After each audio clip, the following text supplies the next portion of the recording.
Good morning mga mamita! Saan man kayo nandoon? Sunday po ba sa inyo? At dito po ay Saturday afternoon. Maganda pong araw ngayon at kami po ay bibiyahe bukas papunta ng Maine. Kaya abangan nyo po ang aking mga susunod na vlog doon po sa Maine at doon po ang aking Kingdom for Seafood. So, isya-shoutout ko po muna ang aking mga taga-subaybay.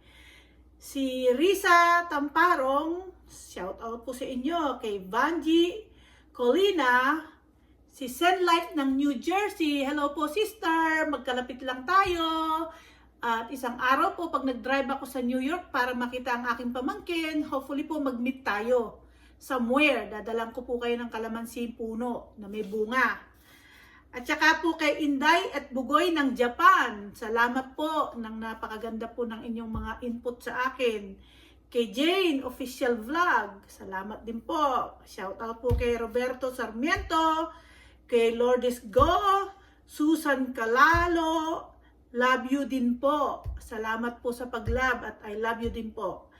Lucy Cabrera, si Erlinda Soriano, shoutout po sa inyo dyan. Si Resty Macana, Agnes Piatag, Patyag, Brady Pioquial, Amor Di Vera, si Tita's Kitchen po, shout out po sa inyo dyan. Di ko po alam kung nasaan kayo, pero sana po kung nasa Pilipinas at ako po ay makauwi ngayong mga Mayo, madalo ko po ang inyong kitchen.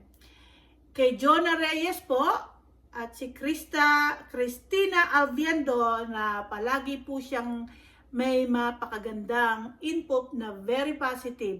Salamat po ng marami, Cristina, sister.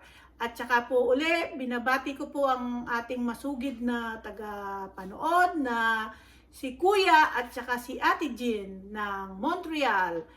Ngayon pong araw na to, tuturuan ko po kayo sa aking second place winner na ngayon pong araw na to,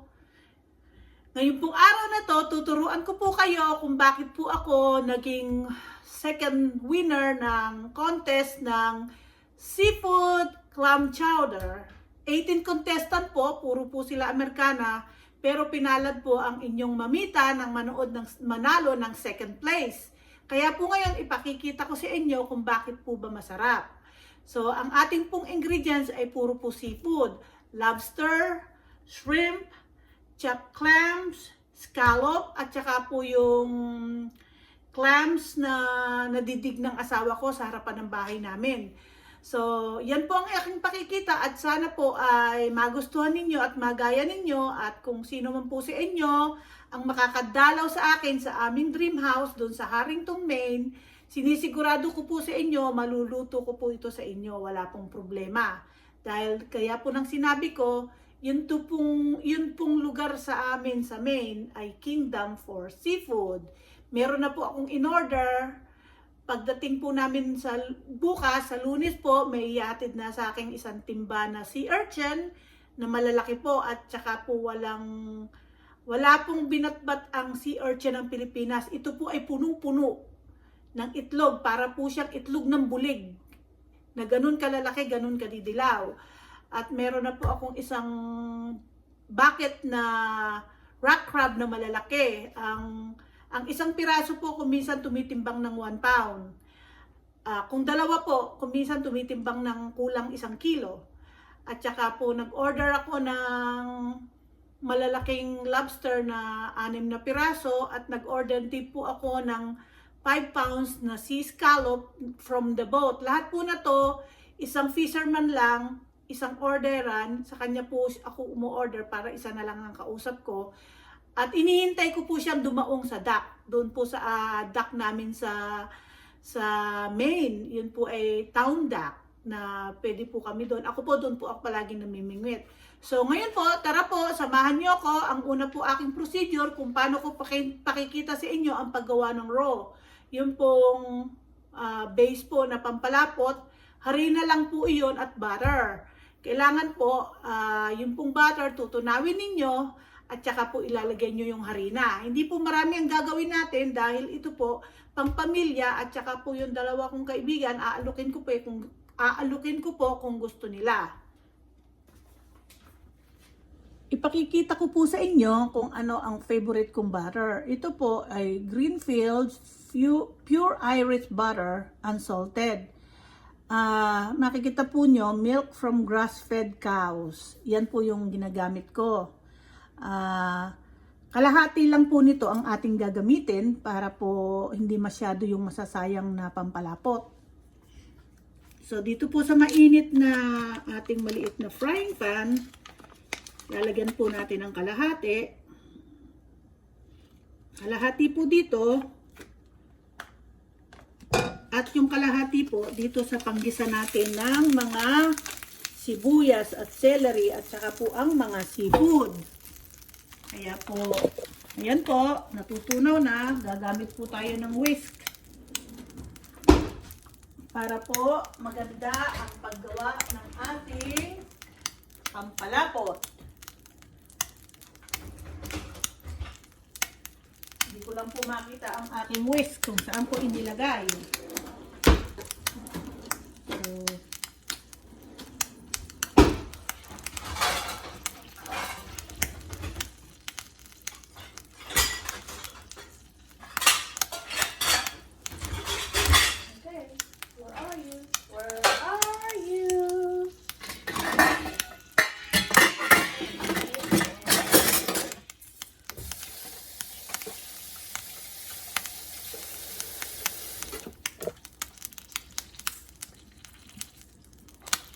So ngayon po, nakita ninyo medyo marami yan. So kukunin ko po itong isa na to.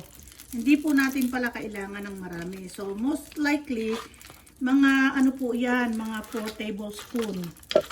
So tapos po, atin po siyang i-whisk. So tutuyuin po natin ang tubig ng butter na ito. At pag mainit na po, na talaga pong nagmamantika na ang butter po kasi meron pa rin po yung konting tubig. So, patutuyuin nyo po yung tubig. Madidinig nyo naman po, maalala yun po, madidinig nyo po pag wala ng tubig yan. Hindi nyo na po maririnig yung mga noises. So, eto na po, makikita nyo po, medyo nagbabrown na gilid, so mainit na po yan. So, titingnan nyo lang po kung hanggang ano, tatantyahin nyo lang po. Gaya po nung sinabi ko, mahirap po akong magbigay ng recipe kasi tansya-tansya lang ako kasi alam ko po yung gagamitin ko, kaya iyon lang din po ang aking gagawain. So nga, yan po, nakita nyo, tamang-tama lang po yan sa aking gagawain clam chowder. So, tamang-tama po ito. Ayan, nakita nyo po kung gaano kaganda yan.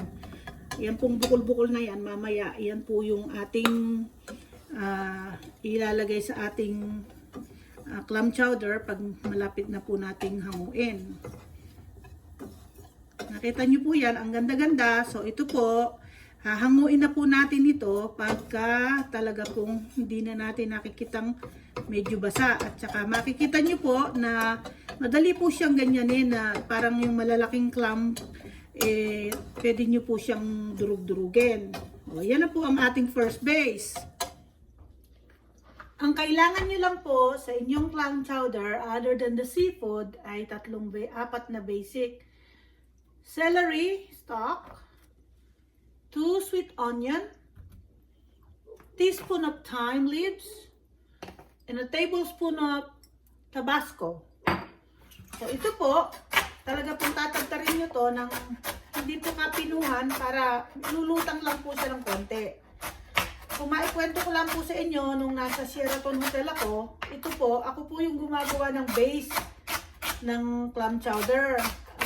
Gumagawa po ako minsan once a week na 50 pounds. So, yun po yung sinaserve namin sa restaurant, yung mga nag-i-stay sa hotel. At saka po, yung iba na gustong kumain sa Marriott Hotel sa restaurant, yan po ang siniserve namin. Yung po pinaka-base, ang ginagawa po, nagpapakulo na lang ng konting yung pong juice ng mga seafood na nabibili dito sa amin sa nasa bote. Tapos po, lalagyan na po ng half and half na na cream para po, yun na po yung pinaka, pakukuluin na po iyon sa double boiler. Yung boiler po, yun po yung kasirola na may tubig, tapos yung isang kasirola nakapatong doon.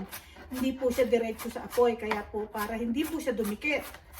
So ito po na nakat na natin nung desire nating size. So ito naman po ay ganun din po, para din po siyang celery cut na hindi po kaliitan, hindi po kalakihan. Dahil ito naman po ay lalo na po ang sibuyas, tina-translucent ko po muna siya. O syempre po yung sa Marriott Hotel, mas marami kong na-i-add kasi para sumarap. Ganyan po. So, ito po halos sabay natin para iuhulog sa kawali na mainit.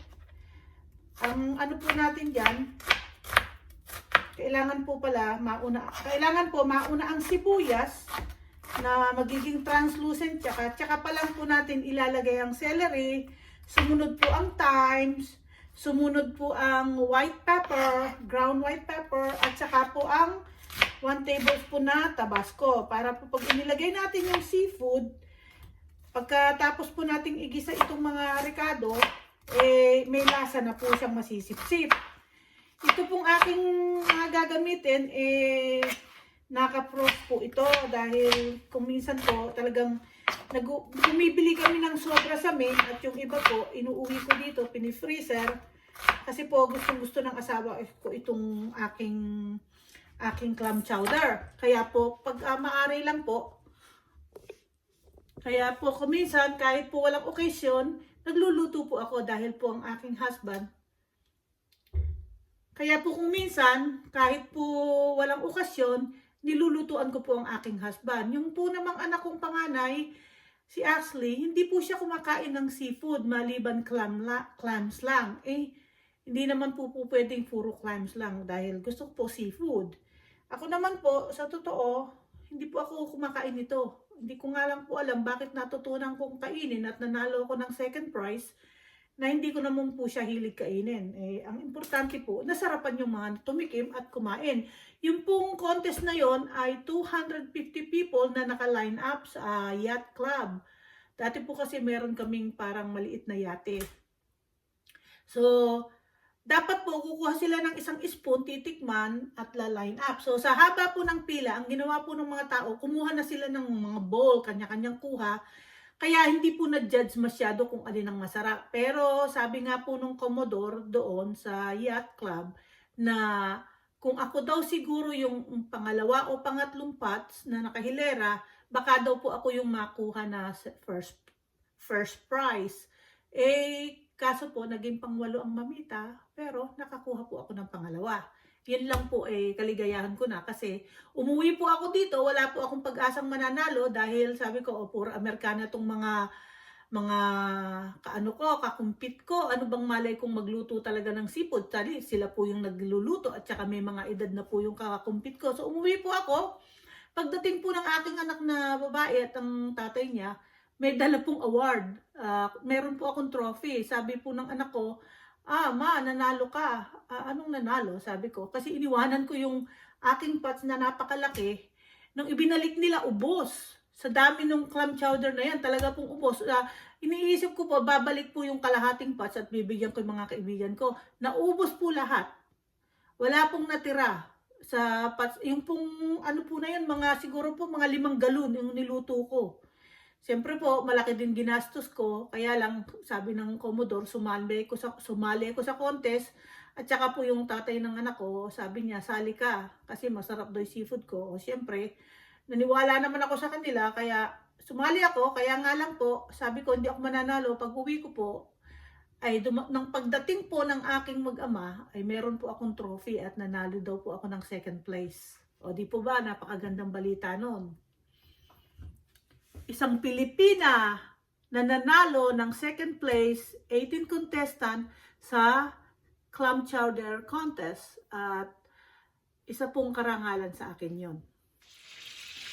Ngayon po, iuhulog na po natin ang ating sibuyas. Kung napansin niyo po, ginamit ko po itong aking plastic na sangkalan. Dahil po, ang sinasabi ko sa inyo, ang mga gulay dapat sa chopping board na kahoy, sa sangkalang kahoy. Dahil po, kuminsan may mga bakterya. Ang karne nakakapasok po sa plastic or sa kahoy. Kaya po dapat, pag plastic, gulay at prutas, pag kahoy po is gulay at prutas, ito po mga plastic pang karne. Kaso po, maghihiwa po ako dito mamaya ng mga seafood, kaya inuna ko po muna yung gulay. Kaya po, ginamit ko itong plastic. At saka nga po pala, meron po ako sanang sasabihin, kung hindi nyo naman po mamasamain, sa akin pong tatlong vlog, meron pong sa akin pong tatlong vlog, bawat isa pong vlog na yon may isang nag-dislike. So ako naman po, okay lang din yun, sabi po ng mga kakilala kong mga vlogger. Ang akin po sana, kung meron kayong hindi nagustuhan, mas maganda po, magbigay po kayo ng input para po maitama ko. Kasi po, kung hindi kayo nagustuhan, hindi ko po alam yon hanggang di kayo nagsasabi. Di nga po ba, may kasabihan ng nagsasabi ng tapat, nagsasama ng maluwat. So, mas ma-appreciate ko po kung kayo po ay magsasabi kung ano yung mali at ano yung dapat kong improve. Kasi po, bago pa lang po ako dito, kaya po sa akin, ang mahalaga ay kayo po ay mapasaya at maturuan ko ng iba't ibang klaseng pagkain. Yun po ang aking layunin. Ayoko po na may nalulungkot at merong hindi natutuwa. Kasi po, totoo po na hindi natin pwedeng i-please lahat ng tao. Pero ako po sana, kung maaari, yung mga input ninyo, gusto ko malaman para po ma-improve po natin ang ating mga susunod na video. Yun lamang po, at ako po hindi ko po pinipersonal yon. Kaya lang po, nakikiusap ako sa inyo na magbigay po kayo ng input nang malaman ko po kung alin doon ang dapat pong itama. Okay lang po yan, wala pong problema sa akin yan. Kayo po ang aking dapat na pasalamatan dahil po pinanonood niyo po ang aking munting vlog at sana nga po ay nakakatulong ako at nakakapagpaligaya ako sa mga tao na yung iba po, syempre marami nang marunong magluto, yung iba hindi po alam kung ano yung paggawa nito, paggawa niyon, kaya po mas maganda po malaman ko kung ano po yung hindi niyo nagustuhan. So eto po, dahan-dahan po ang apoy nito, hindi po to dapat mag-brown. Ang kawali po ng clam chowder, hindi po mag-brown dapat. Ang dapat po nito ay manatili na ganito ang kulay dahil ang clam chowder po ay talagang puti. Hindi po siya, nagkakakulay lang po ang aking seafood clam chowder dahil po sa lobster. Kaya po nagkakakulay dahil po sa lobster. Pero supposed to be po puti ang clam chowder, pero yung iba po naglalagay ng paprika. Ako po hindi. Talaga pong puti at saka po gusto ko lang po na yung lobster, yun lang po ang kukulay.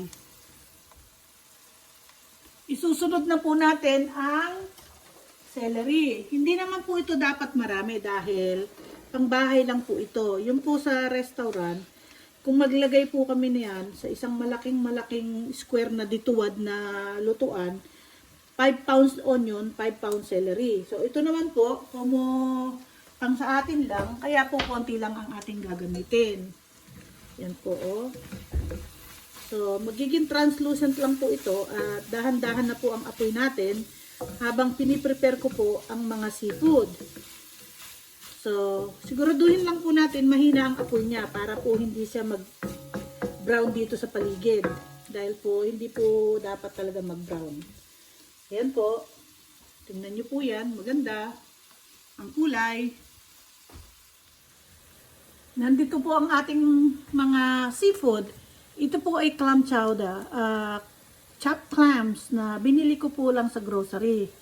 Dahil gusto ko pong may ganito. Tapos po ito yung jumbo shrimp na dinivine ko lang siya kalahati. Gaya po ng sinabi ko, hindi ito commercial. Kaya hindi natin to kailangang liitan or tipirin. Ito po ay 2 pound of, nakita nyo po kung gaano kalaki. Yan po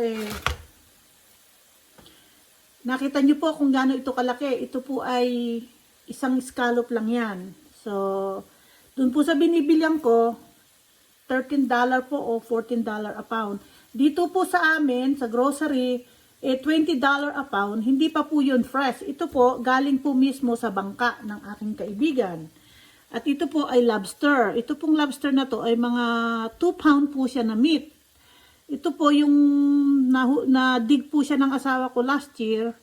Dahil po yung harapan ng aming bahay, pwede siyang mag-dig. Pero may license po kailangan. So, pwede po siyang mag-dig ng 40 pounds a day. Pero kami lang naman po kumakain. So, ito po ang tinatawag nating seafood clam chowder. Or seafood clam chowder. So, ngayon po ito, como frozen, lalakasan po natin ang ating apoy.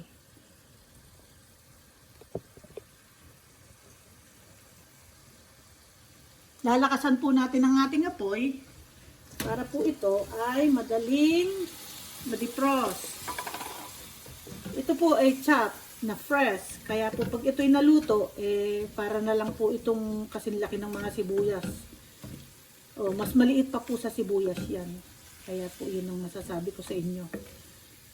Ayan po yung nakita nyo po ang ating sibuyas at celery. Translucent na po siya. At hindi po yung parang binigla natin. Yan po yung tamang pagluluto ng clam chowder. Vidalia onion po. Wala pong red. Vidalia onion. At saka 3 stalk ng celery. Ngayon po, lalagyan po natin siya ng thyme. Thyme, yan po, organic pa po yung mga ginagamit namin kung minsan. Pero ang ginagawa ko po dito, ay nilalagay ko po sa strainer. Kasi po, kung minsan ayokong nangunguya yung malalaking dahon na yan. Nakita po niyo yan? Ayoko po yan. So, ilalagay lang po natin sa strainer kung alin po yung lumusot. Yan lang po ang gagamitin ko. Or kung minsan po, gumahawak ako ng paper towel, pinipiga ko siya. Dahil po, durog-durog siya, hindi po yung ganong nakalitawang laman. Ito po'y napakabango nung time na to. Ako po'y nagtanim. Hindi po pala pwedeng dito sa amin na mabuhay. Hindi po kamukha sa mga gawing Florida, California, sa mga North Carolina na yan. Pwede pong mabuhay dyan yung whole year. Kasi po, hindi po naman dyan masyadong maginaw. Pero ngayon pong taon na to, sobra po ang nangyari sa Texas. Ang Texas po ay lugar na napakainit niyan. Para pong sa Utah at saka sa Arizona. Ngayon po, nag-snow doon ng sobra. Yung pong bahay nila, hindi po nakatayo para sa mga snow. Yung pong bahay nila doon, hindi po para sa mga meant na snow places. Kaya po, nagputukan po ang kanilang mga pipe. At saka po, yung mga tao, may mga namatay po dahil po sa ginaw. Kaya po, nakakalungkot po.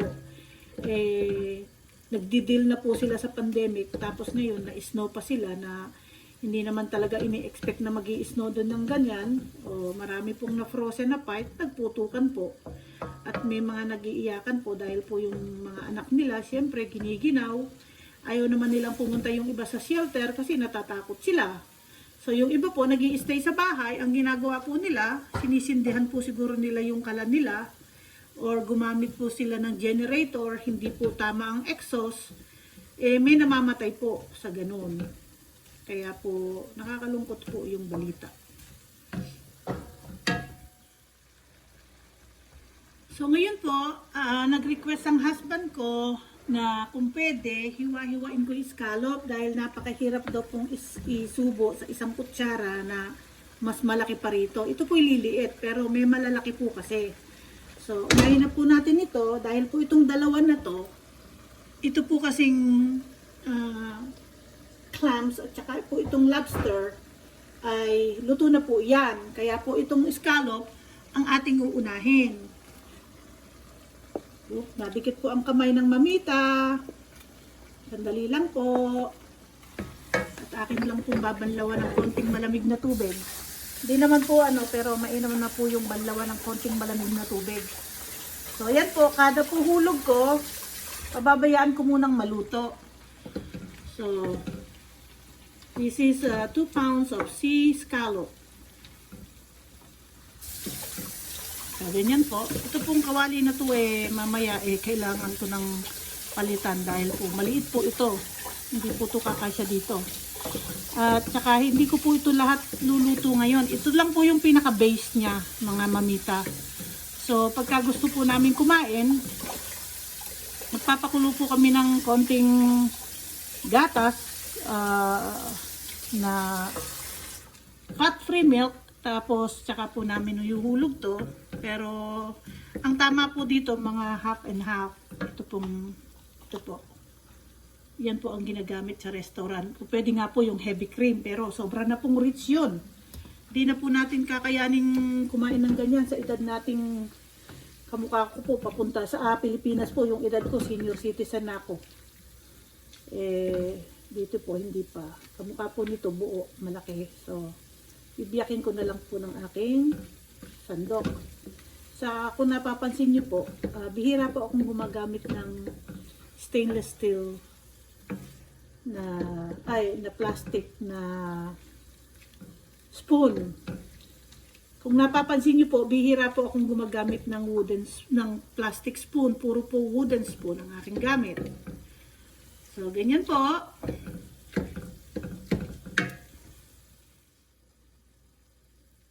Ngayon po, lalagyan na po natin siya ng 1 tablespoon na Tabasco. Yan po. 1 tablespoon lang po. Hindi po dapat marami. Talaga pong meron na Tabasco ang clam chowder. Dito po sa New England, ang tawag po ay clam chowder.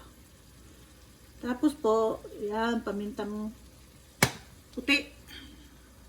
White pepper. Tapos, lagyan na po natin siya ng konting-konting asin kasi po, hindi po kailangan yan at lahat po ng seafood ay maalat na.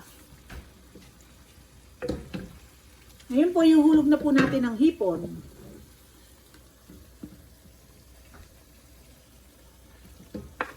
Konti lang po yung kailangan kong hipon. Ay, sorry po. Yan po, konti lang po yung hipon kong gagamitin kasi may lulutuin pa po ako na seafood doon sa Maine, kaya nagtira po ako ng ganito.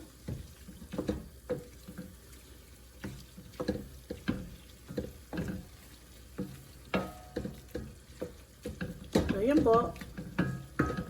Nabango na po. Naamoy ko po ang Tabasco. Talaga pong nilalagyan nito. Baka po nagtataka kayo. Lahat po ng kinakain yung seafood, chowder or anuman pong chowder, may base po yan talaga. Ang base po niyan talaga ay merong kahalong Tabasco. Para po siguro lumutang yung lasa.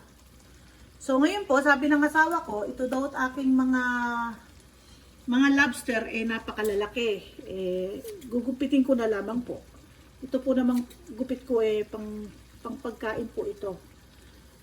Kailangan ko pong gupitin dahil masyado po siyang malalaki.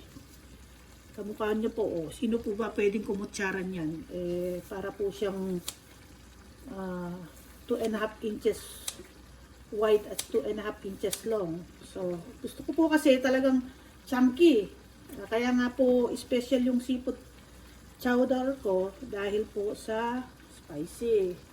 Pero may nasama pong itlog, hindi ko po yun dapat isama. Yan po.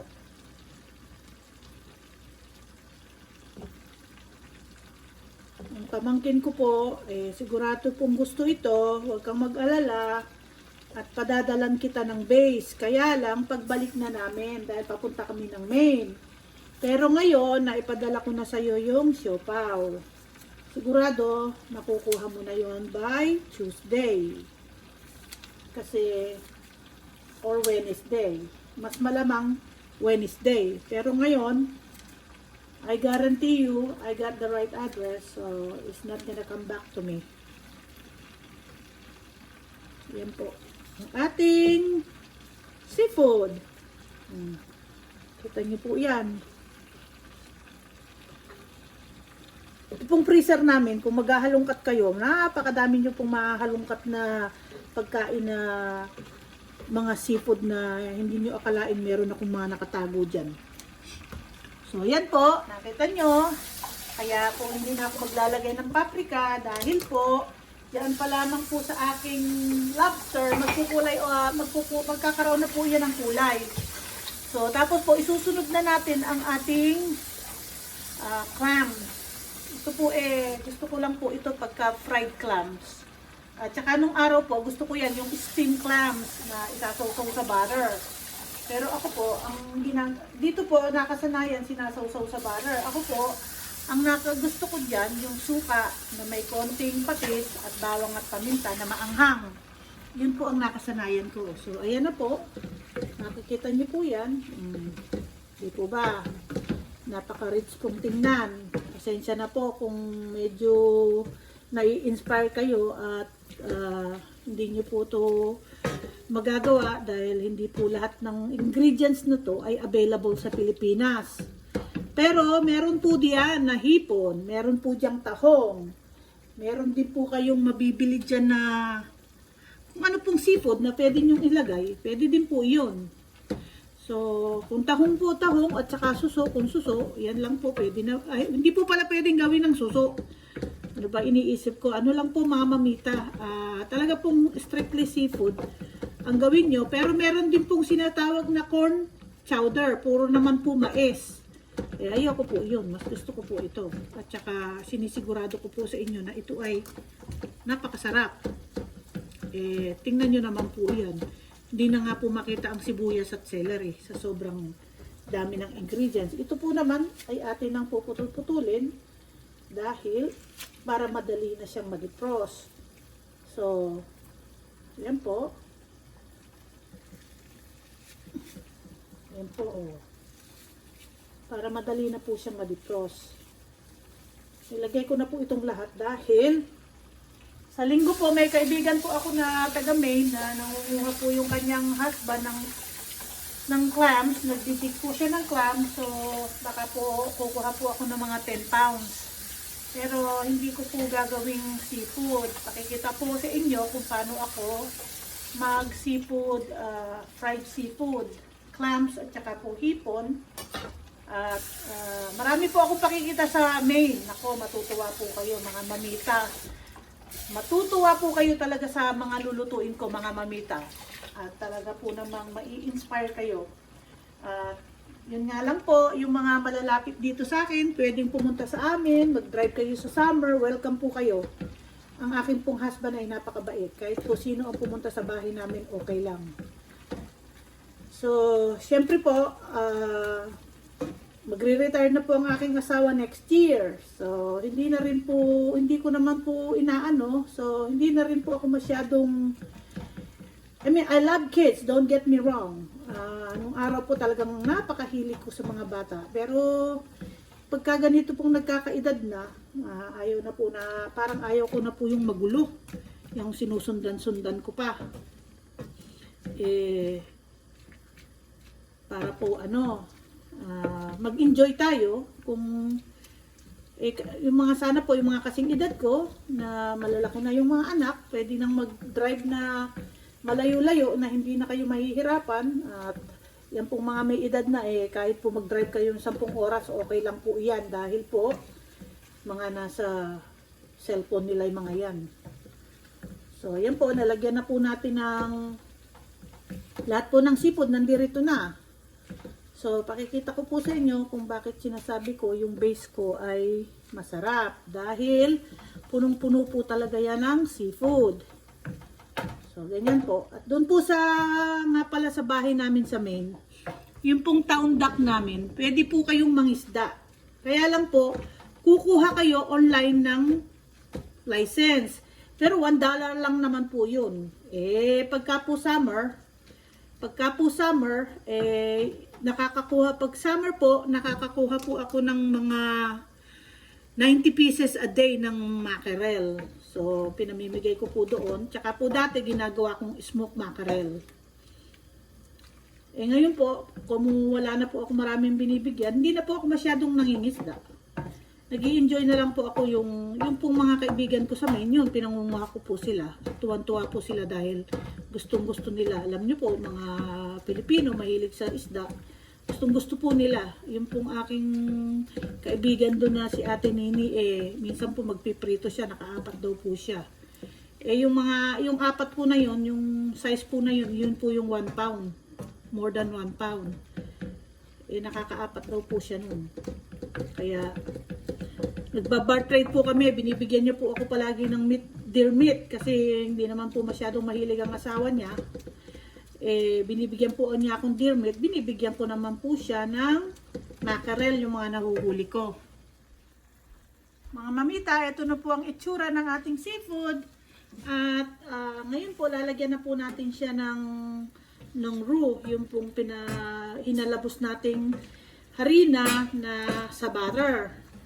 Yung pong roux na hinalabos po natin pinainit po natin yung butter, tsaka po natin inilalagay yung harina. So ngayon po, may dalawa po akong medium potato na binalatan at tsaka cubes. Pakukuluin nyo po ito na yung malambot po siya pero hindi po yung malambot na madudurog. Dahil pag sinama po natin dito sa ating seafood base, madudurog din po yan. Kaya po dapat ganyan kalalaki.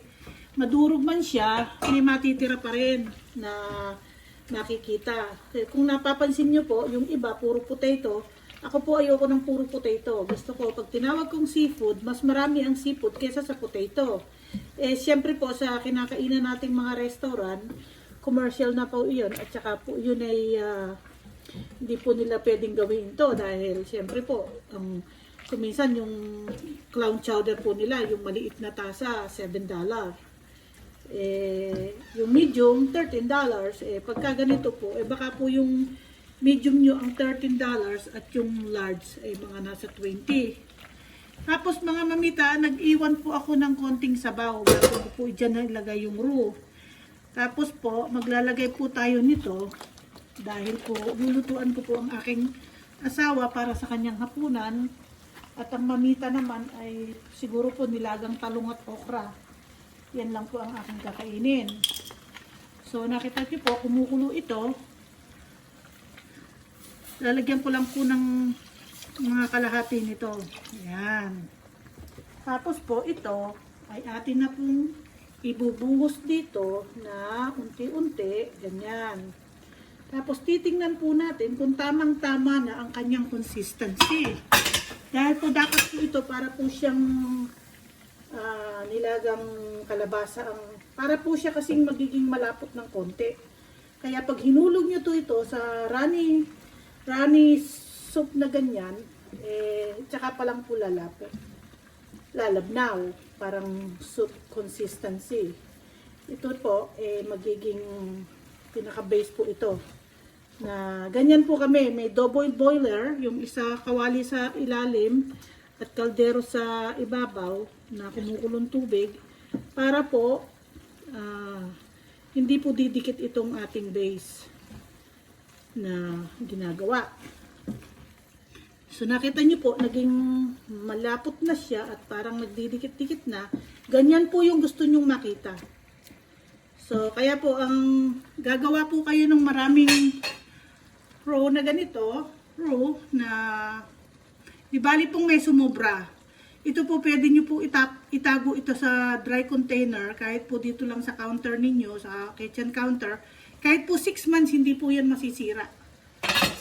Dahil ganyan po naman yung ginagawa ng mamita. Meron din po ako sa main pero gusto ko po gawain na ito dito dahil yung kalan po doon ay dekuryente. Hindi po ako masyadong fan ng electric stove. Hindi ko po yung gusto. Mas gusto po ganito. O, ayan po ang ating base ngayon. So, pag inilagay po natin dito sa ating pinakukulong sabaw, ay malabnaw po yan. At saka po kasi ang clam chowder talaga pong malapot. Pero ako po, ang ginagawa ko po, gusto ko po yung medyo runny para pong soup talaga.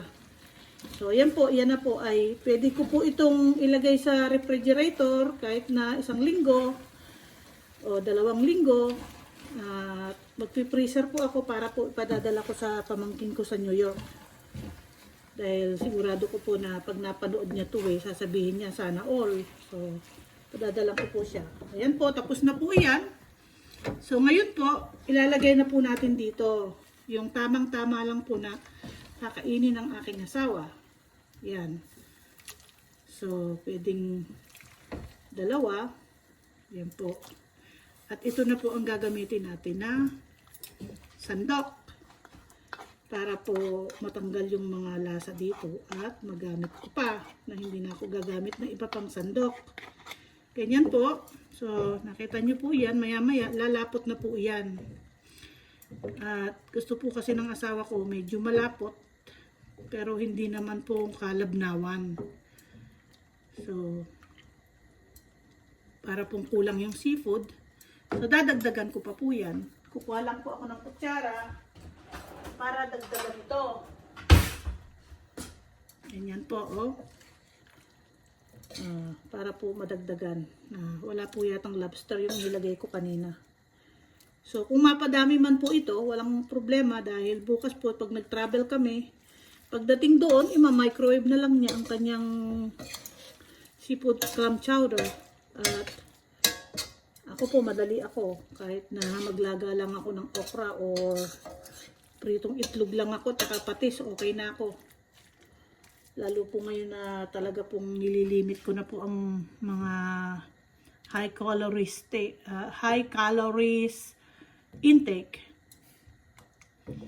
So ito po mamaya pagkulo nito, medyo malalapot na po ito. Pagka po hindi po siya masyadong malapot, lalagyan ko po ito ng konting harina na ginawa ko. So intayin lang po natin siyang lumapot. At para po, kasi po ay 5 o'clock na, pwede na po kaming kumain. Ako po naman ay kumain kanina, salad lamang. Kaya po, hindi po ako masyadong busog. Hindi rin po ako masyadong gutom kasi ang salad po mabigat sa tiyan. Mga mamita, ayan na po ang ating seafood clam chowder base. At ito pong isa ay ating pong pinakukulo para po sa aking papalab. Ayan po, kumukulo-kulo na po iyan. At sigurado ko po sa inyo ay matutuwa na naman aking sweetheart. Yan po ay number 1 kong fan sa aking mga niluluto. Yan po. Yun po yata ang dahilan kaya ako pinakasalan. Dahil po sa masarap kong pagluluto, sabi po niya talagang masarap akong magluto. Dati po kasi siya yung nagluluto sa pamilya niya nung una. Ngayon po, pinag-retired ko na siyang magluto. Ako na lamang po ang magluluto. Ako na lang din po ang magkakalat. Kasi po ako rin po ang maglilinis. Ang aking papalab, hindi po yan maaasahan sa paglilinis dahil nag-retired na daw siya sa kusina. Yan po, kumukulo-kulo na yan. At atin pong titikman mamaya yan. At akin pong hahainan ang aking papalab. Kita nun po, medyo malapot na po yan. Yan po yung consistency na gusto ko. Yung hindi malabnaw, hindi malapot. Yan po yung masarap. Ayoko po yung masyadong malapot na sobra po ang harina nun. Ito po, nakita nyo, sa dami na yan. Ito po, kung ibebenta ko po itong clam chowder na to. Let's say, kung per cup po ang ibebenta ko po. Yung clam chowder po na yan ay makakabenta ako ng mga 250 to 300. Kasi, kung pong retail, yung pong 1 cup, pagka ganyan po, yung medyo malaking size, mga $20 po. Ito po 3 sandok lang ang ginamit ko. Ano mo na po ito, mga 3 cup na tigta 20. Ito lang po 60 na kung ibebenta ko po na kung meron po akong restaurant. Yan po, nakita mo nyo po yan. Kung iyan po ibebenta ko, 3 container na po iyan na tigta $20. So ito po ay $60 kung po may restaurant ako. Tapos, yun po, sigurado ko po, yung pinaka-base na yan, yung pong base na yan, mga 300 pa po yan to 400. So, ayan po, kumukulo na. Tama na po itong lapot na ating gusto na to. Ito po yung tamang-tama na nakikita nyo po, medyo po creamy siya. So, ito po yung aking pinanalunan ng 2nd place sa Clam Chowder Festival Contest sa Newburyport, Massachusetts. Ready to serve po sa aking Papa Love. Kita niyo po ang size. At ito po ang sa Mamita. So, tikman po natin and enjoy it. Ipakikita ko po sa inyo. Ito po ang Mamita Seafood Chowder na second place sa Massachusetts. Yan po, oh. Sarap po yan. Kita nyo po yan, hindi po kalaputan, hindi po kalagnawan. So, ito pong ating seafood chips, seafood clam chowder, talaga pong masarap. Akala ko nga po hindi ako kakain ngayon, pero nung natikman ko po, hindi po pwedeng hindi ko titikman. Ang sarap-sarap po.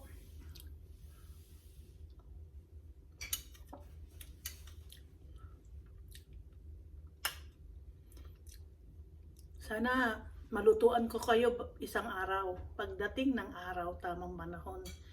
Sana po ay malutuan ko po kayo. At kung magkita-kita po tayo dyan sa Pilipinas. Itong si Ka-Farmer, si Chef A at saka si Rowena Foods to Go, siguradong makakatikim. So pagka po nagpunta ako kay Ka-Farmer, magluluto po ako doon. Ako po yung magpapakain sa mga uling boys.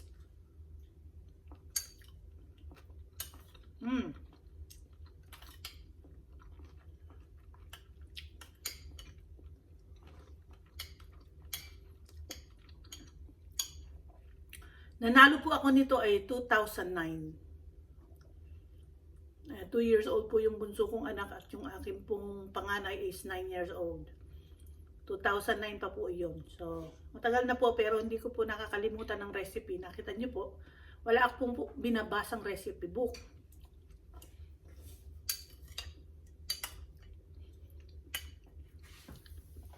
Ito po, scallop.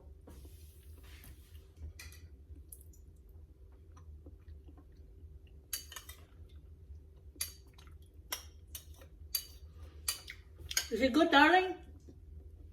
Very good. Excellent. Is it good, Papa Love? Absolutely delicious. Awesome.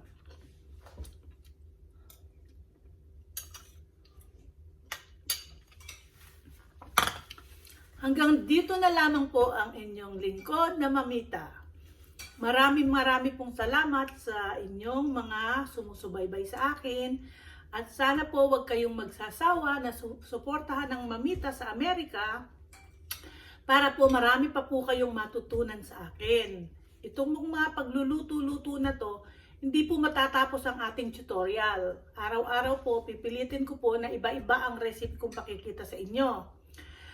Kaya po kung pwede lang, paki-like, subscribe, share, and ring the notification bells dahil po importante po sa akin iyon. Salamat po ng marami at God bless us all. So, abangan niyo po ang aking biyahe papuntang Maine.